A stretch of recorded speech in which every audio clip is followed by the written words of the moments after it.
Dr. Sarah Martinez had always been different from other military medics. While her colleagues followed standard protocols, she pushed boundaries that made superior officers uncomfortable. Her unconventional methods during field operations in Afghanistan had earned her both praise from soldiers whose lives she saved and criticism from commanding officers who questioned her judgment. The whispers started after the incident in Kandahar 6 months earlier.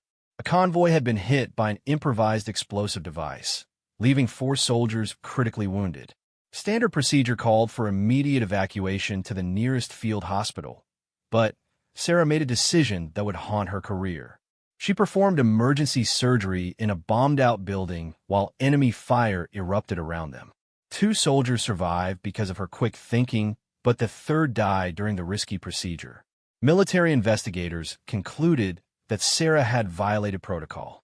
Her medical license came under review, and rumors spread through the base that she was reckless, dangerous, and beyond help. Fellow medics avoided working with her, afraid that her reputation would damage their own careers. The psychological evaluation recommended immediate transfer to a desk job far from any combat zone. But Sarah refused to give up. She knew that sometimes saving lives meant breaking rules that were written by people who had never held a dying soldier in their arms. Her father had been a Navy SEAL, killed in action when she was 12. His memory drove her to serve, to save the sons and daughters that other families wouldn't have to lose. The base commander, Colonel Richardson, called her into his office on a cold February morning. His expression was stern as he slid a folder across his desk. Sarah opened it to find transfer papers to a medical facility in Germany, effective immediately. No more field work, no more combat zones, no more chances to prove herself. Dr. Martinez, Richardson said, his voice carrying the weight of finality. Your service record shows exceptional medical skills, but your inability to follow orders makes you a liability. This transfer is not negotiable. Sarah stared at the papers, feeling the dreams she had carried since childhood crumbling. She had joined the military to honor her father's memory, to serve alongside the warriors who put their lives on the line every day. A desk job in Germany felt like exile, like admitting that everyone who called her reckless and dangerous was right. That evening, she sat in her quarters, packing the few personal belongings that had followed her through 3 deployments. A framed photo of her father in his SEAL uniform reminded her why she had chosen this path. She had wanted to be there for soldiers the way no one could be there for him. The other medics in her unit had already started treating her like she was gone. During dinner in the mess hall, conversations stopped when she approached. Her former partner, Lieutenant Johnson, avoided eye contact completely. The isolation was complete, and Sarah began to question whether she had made the right choices. As she folded her uniforms, Sarah reflected on every life she had saved and every regulation she had bent or broken in the process. In civilian hospitals, doctors had the luxury of controlled environments, but in war zones, sometimes the only choice was between following rules and saving lives.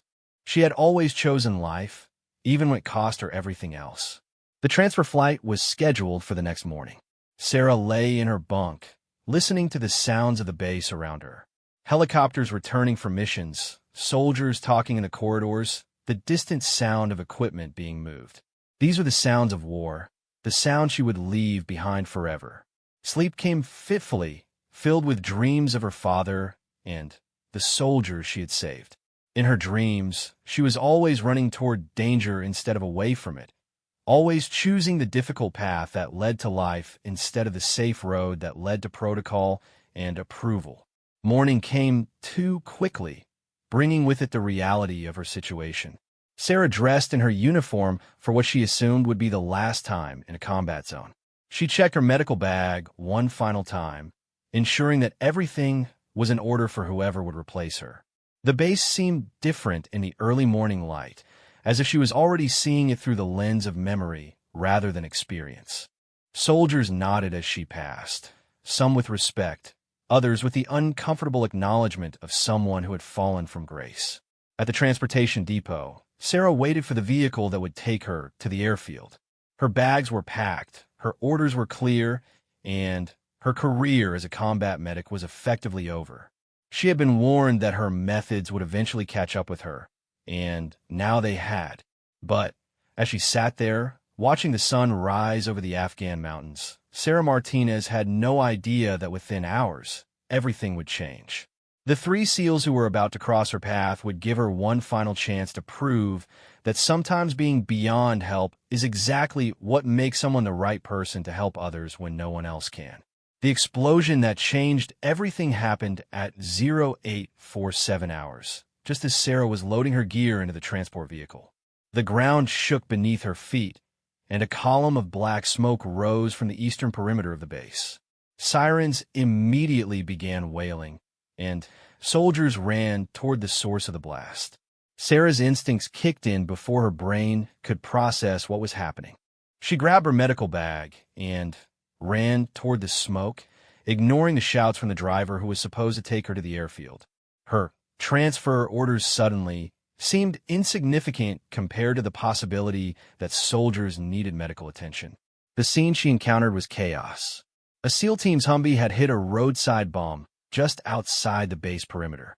The vehicle was overturned and burning, with 3 members of the team trapped inside.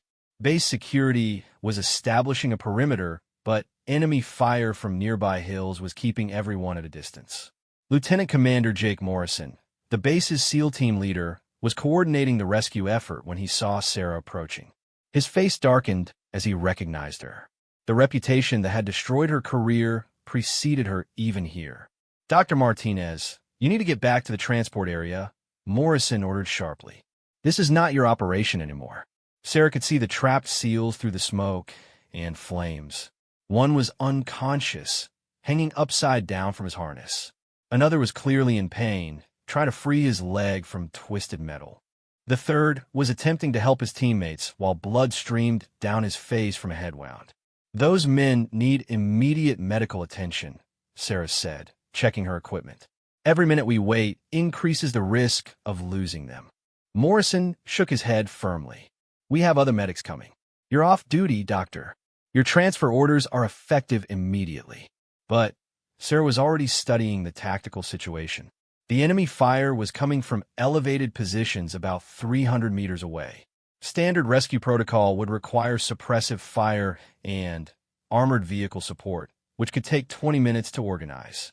The burning Humvee didn't have 20 minutes. She noticed something that the others had missed.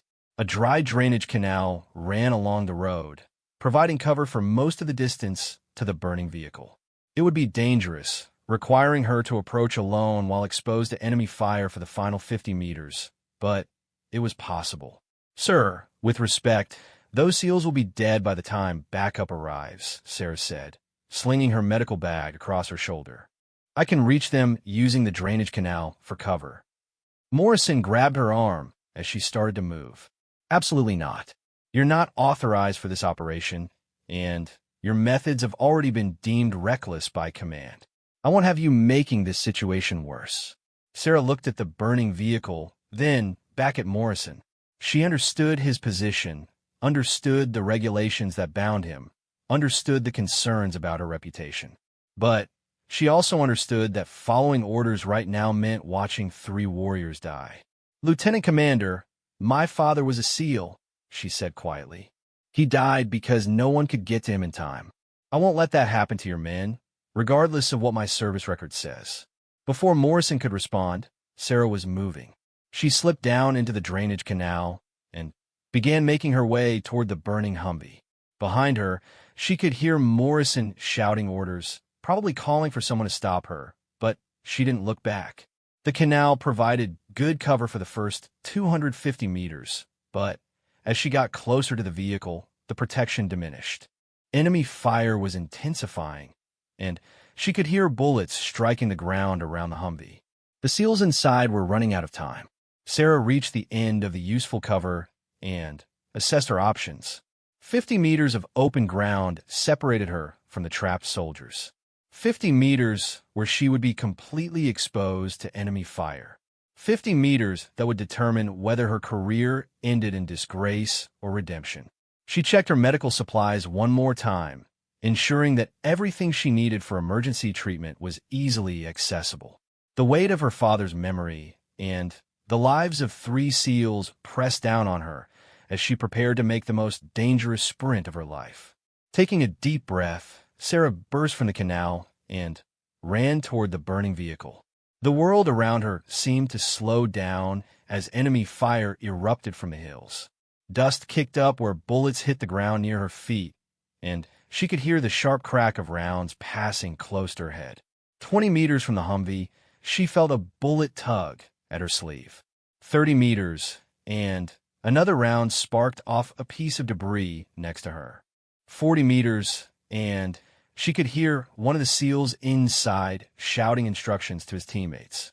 At 50 meters, Sarah dove behind the overturned vehicle just as a burst of automatic fire chewed up the ground where she had been running. Her heart was pounding, but she was alive and in position to help. The real work was about to begin. Inside the Humvee, she could see the extent of the injuries. Petty Officer Davis was unconscious with a severe head trauma. Petty Officer Thompson had a compound fracture of his right leg and was losing blood fast.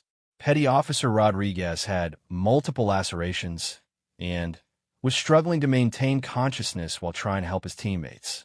"Ma'am, you shouldn't be here," Rodriguez said through gritted teeth as Sarah began assessing their conditions. "This area is too hot for medical personnel."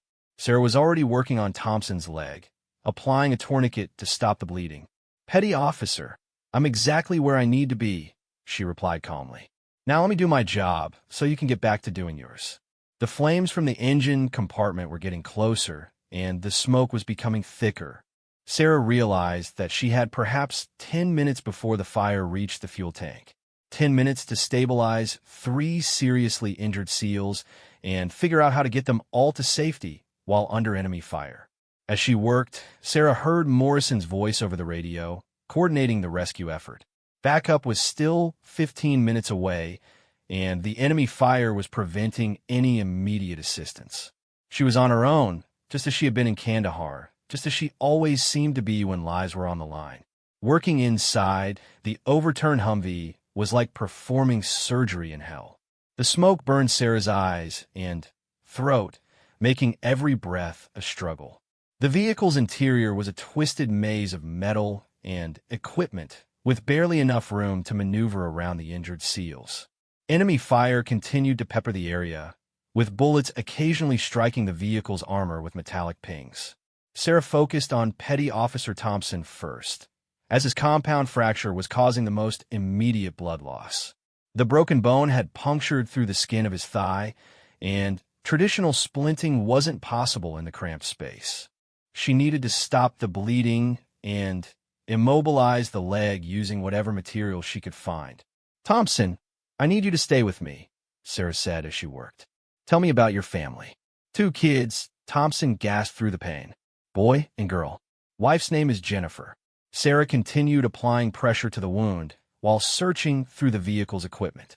She found a tactical radio antenna that could serve as a splint and began fashioning an improvised brace. "What are their names?" "Michael and Katie," Thompson replied, his voice getting weaker. "Michael just turned 8. Wants to be a SEAL like his dad." The personal details helped keep Thompson conscious while Sarah worked. She had learned early in her career that talking to patients wasn't just about gathering medical information. It was about keeping their minds engaged and their spirits fighting. Davis remained unconscious, and Sarah was deeply concerned about the head trauma. Without proper diagnostic equipment, she couldn't determine the extent of internal bleeding or brain swelling. She checked his pupils with a small flashlight and found one was significantly more dilated than the other, a sign of serious brain injury. Rodriguez was trying to help despite his own injuries, holding pressure on a deep cut on Thompson's arm while Sarah worked on the leg. "Doc, the fuel tank is right above us," he said quietly. "If this fire spreads..." Sarah nodded grimly. She had already noticed the smell of fuel getting stronger. The vehicle's position made evacuation extremely difficult. They were on the downhill side, meaning the 3 SEALs would have to be lifted up and out while exposed to enemy fire. "Rodriguez, can you move your left arm?" Sarah asked while continuing to work on Thompson's splint. He tried to lift it and winced in pain. Something's wrong with my shoulder. Can't get much strength in it. Sarah quickly examined the shoulder and determined it was dislocated. In normal circumstances, she would sedate the patient before attempting to relocate it, but sedation wasn't an option with enemy fire and the need for Rodriguez to remain alert. This is going to hurt, she warned him, positioning her hands carefully. On 3. 1, 2. She relocated the shoulder on 2, a technique she had learned from an old army surgeon. Rodriguez bit back a scream, but his arm function improved immediately. Why didn't you count to 3? He asked through gritted teeth. Because nobody ever expects it on 2, Sarah replied, already moving back to check on Davis. The unconscious SEAL's condition was deteriorating. His breathing was becoming shallow and irregular, signs that the pressure in his skull might be increasing. Sarah made a decision that she knew would be controversial. She was going to perform an emergency procedure to relieve the pressure. Using a small scalpel from her medical kit, she made a careful incision in Davis's scalp. The procedure was risky under the best circumstances, but in a burning vehicle under enemy fire, it was almost unthinkable. Rodriguez watched in amazement as Sarah worked with steady hands despite the chaos around them. "Ma'am, I've never seen anything like this," Rodriguez said. "Most medics would have called for evacuation and waited. Most medics haven't lost someone because help couldn't arrive in time," Sarah replied, continuing her delicate work. As she worked, Sarah could hear the rescue operation developing outside. Morrison was coordinating suppressive fire to clear the enemy positions, while other team members were preparing equipment for evacuation. But she knew that even with backup arriving, getting 3 injured SEALs out of the vehicle and across 50 meters of open ground would be extremely dangerous. Thompson's condition had stabilized somewhat thanks to the improvised splint and tourniquet, but he needed immediate surgery to properly repair the compound fracture. Davis was responding slightly better to the pressure relief procedure, but remained unconscious and critically injured. Rodriguez was functional, but weakened by blood loss and pain. The sound of helicopters approaching gave everyone hope, but Sarah knew that landing in the current tactical situation would be impossible. The enemy fire was too intense, and the open ground around the crash site provided no protection for aircraft. "Doc, what's the plan for getting us out of here?" Rodriguez asked, voicing the question that everyone was thinking. Sarah looked at the 3 men she was treating, then at the dangerous ground they would have to cross. The same unconventional thinking that had gotten her in trouble before was now their only hope for survival. She began formulating a plan that would require precise timing, significant risk, and complete trust from the SEALs she was trying to save. "Rodriguez, can you handle a weapon with that shoulder?" she asked. "Yes, ma'am. What are you thinking?" Sarah pulled out her radio and contacted Morrison. "Lieutenant Commander, I need you to listen carefully. I have a way to get your men out, but it's going to require perfect coordination." Morrison's voice came back tense. "Dr. Martinez, just keep them stable.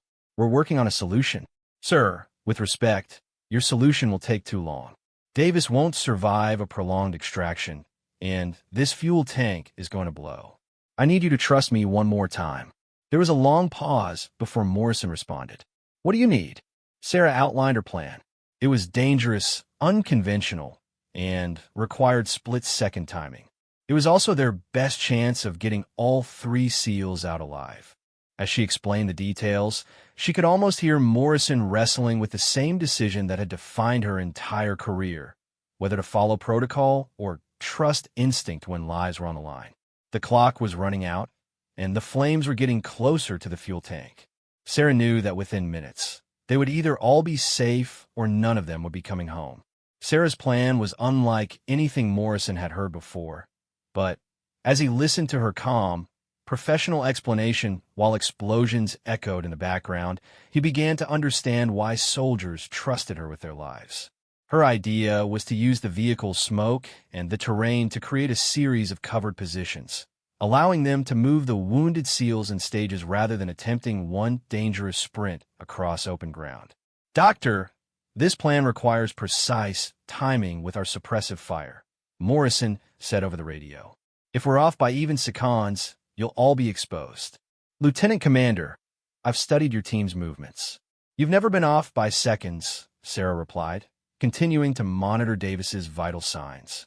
I trust you to make this work. The first phase required Sarah to prepare the wounded for movement. She fashioned a makeshift stretcher for Davis using equipment from the vehicle and her own medical supplies.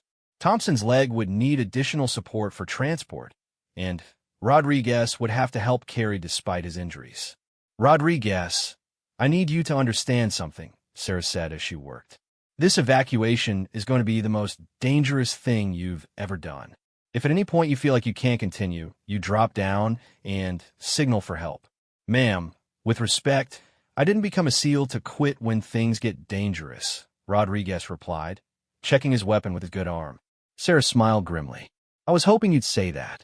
The sound of incoming friendly fire support gave them the signal they were waiting for.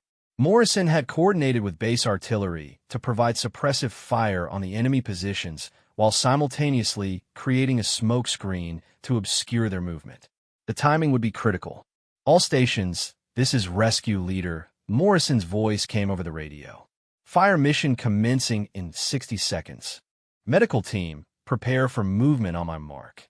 Sarah made final adjustments to Davis's stretcher and checked Thompson's splint one more time. The heat from the fire was becoming unbearable, and she could smell fuel vapors getting stronger. They were out of time for preparation. Thompson, how are you feeling? She asked. Like I got hit by a truck, ma'am, but I can move, he replied, gripping the improvised crutch Sarah had made for vehicle parts. The artillery barrage began with a thunderous roar that shook the ground. Sarah watched through a gap in the vehicle as explosions walked across the hillside where enemy fire had been coming from. Morrison had positioned the strikes perfectly to suppress the enemy while creating clouds of dust and smoke. Medical team, you have a green light for movement. Phase 1, execute now, Morrison commanded. Sarah helped Rodriguez lift Davis's stretcher while Thompson prepared to follow using his crutch and Rodriguez's support. The first movement was only 20 meters to a small depression in the ground, but those 20 meters felt like 20 miles under fire. They moved as quickly as Davis's condition allowed, with Sarah constantly monitoring his vital signs during the transport. The head injury made any jostling dangerous, but leaving him in the burning vehicle was certain death. Rodriguez proved that his SEAL training was stronger than his injuries, carrying his end of the stretcher with determination. The small depression provided temporary cover, but Sarah could see that Davis was struggling with the movement. His breathing was becoming more labored, and she was concerned about internal bleeding that she couldn't detect or treat in the field. Phase 2 in 30 seconds. Morrison's voice crackled over the radio. The next movement was the most dangerous. 30 meters of ground with minimal cover, requiring them to cross a small rise that would expose them briefly to any remaining enemy positions.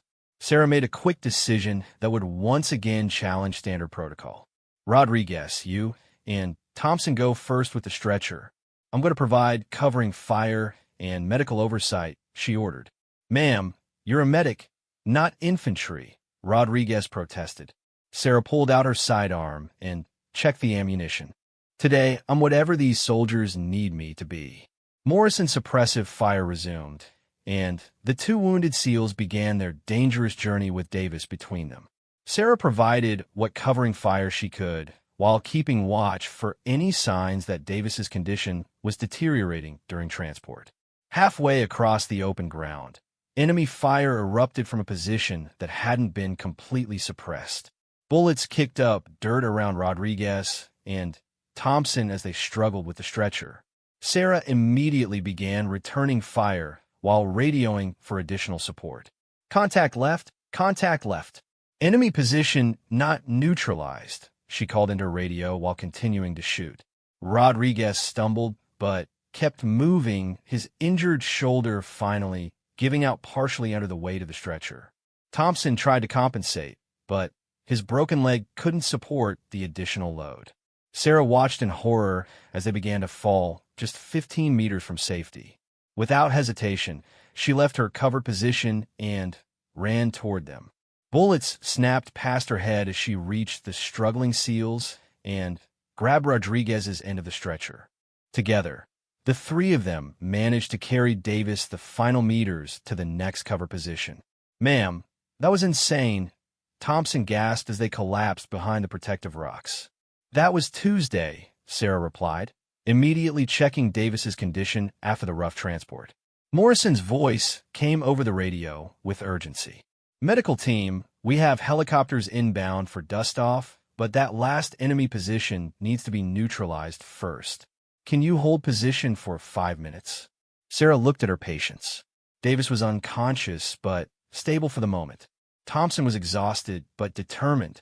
Rodriguez was functioning despite his injuries. 5 minutes seemed like a lifetime, but they had come too far to quit now. "We can hold, Lieutenant Commander," she replied.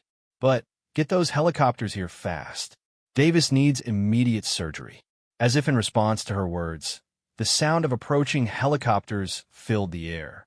Sarah knew that the next few minutes would determine whether her unconventional rescue plan would save 3 SEALs or cost them all their lives. The enemy position was still active. The fuel tank in the original vehicle was getting closer to explosion, and Davis's condition was deteriorating.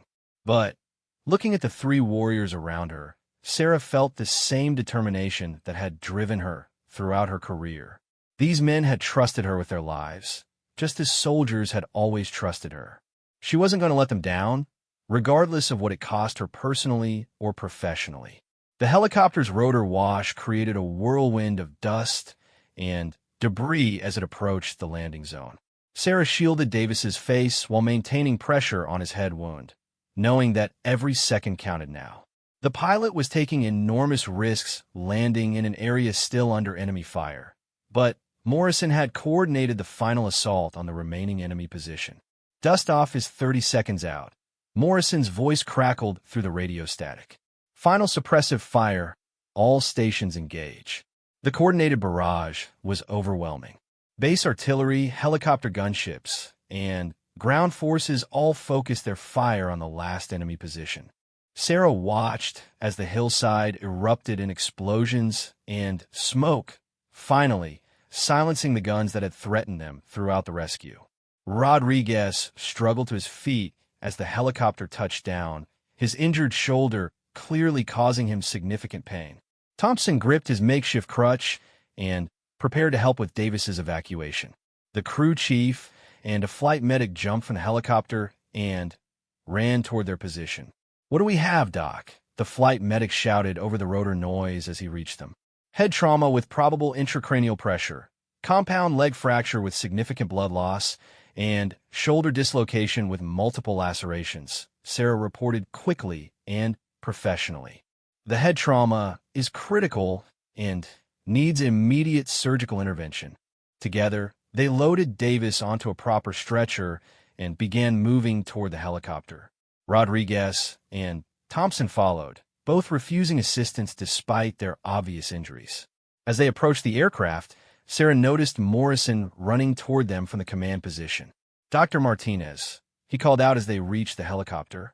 Sarah paused in helping load Davis into the aircraft. "Lieutenant Commander, that was the most insane, dangerous, and successful rescue operation I've ever witnessed," Morrison said, his expression mixing admiration with amazement. "Your plan saved my men." "Sir, it was a team effort," Sarah replied, climbing into the helicopter to continue monitoring Davis during transport.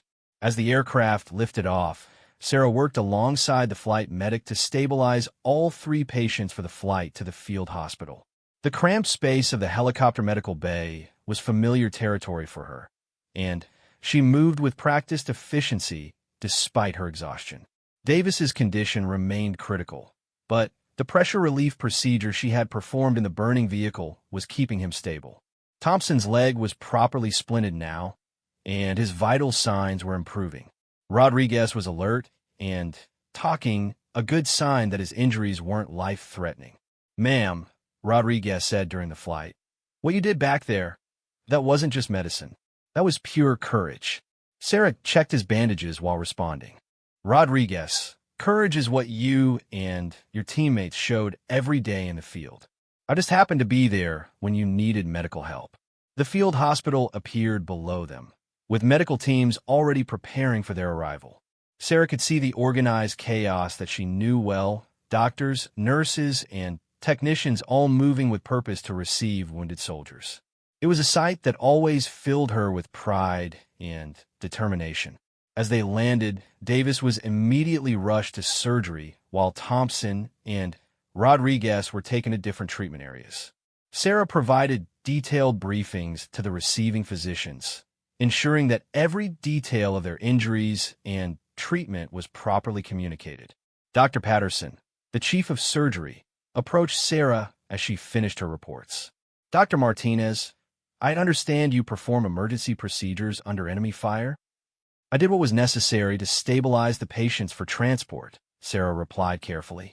Patterson looked at her notes and shook his head. Emergency cranial pressure relief in a burning vehicle? Compound fracture stabilization with improvised materials? Doctor, this is either brilliant field medicine or dangerous cowboys' tactics. Sarah had heard similar comments throughout her career. Dr. Patterson, those 3 SEALs are alive. In my opinion, that makes it good medicine.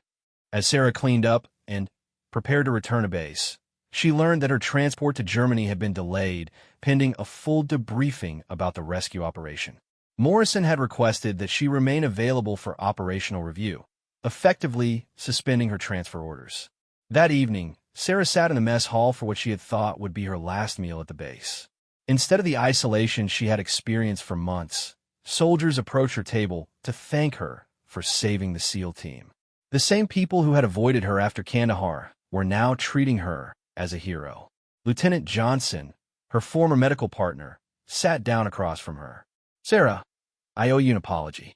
I let politics and procedure cloud my judgment about who you really are.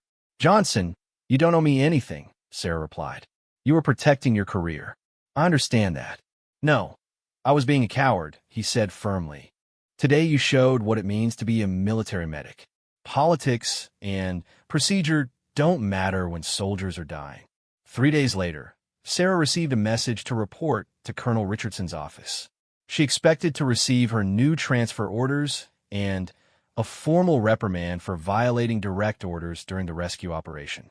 Instead, she found Morrison waiting with the colonel.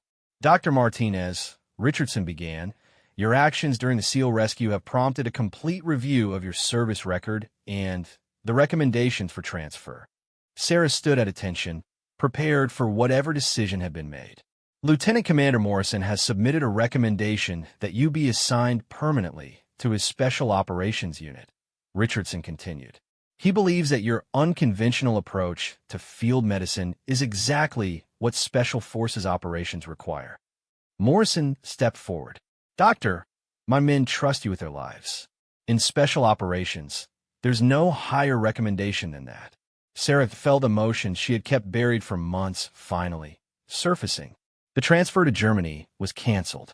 Her career as a combat medic wasn't over. It was just beginning a new chapter. Sir, I accept the assignment, she said simply. 6 months later, Sarah received a letter from Thompson's 8-year-old son, Michael. In crayon, he had drawn a picture of a female soldier helping his father. At the bottom, in a child's handwriting, it said, "Thank you for bringing my daddy home." Sarah framed the drawing and hung it in her quarters next to the photo of her father. She had finally found her place in the military, not despite being unconventional, but because of it. Sometimes the person everyone thinks is beyond help is exactly who others need when help seems impossible. The 3 SEALs had recovered fully from their injuries. Davis returned to active duty with no lasting effects from his head trauma. Thompson's leg healed perfectly, and he continued his career without limitations. Rodriguez earned a commendation for his actions during the rescue and was promoted to senior enlisted leadership. Sarah continued to serve with Morrison's unit, developing new protocols for emergency medical care in special operations environments. Her methods, once considered dangerous and reckless, became standard training for Special Forces medics worldwide. The woman who had been warned beyond help had proven that sometimes being different is exactly what makes someone indispensable.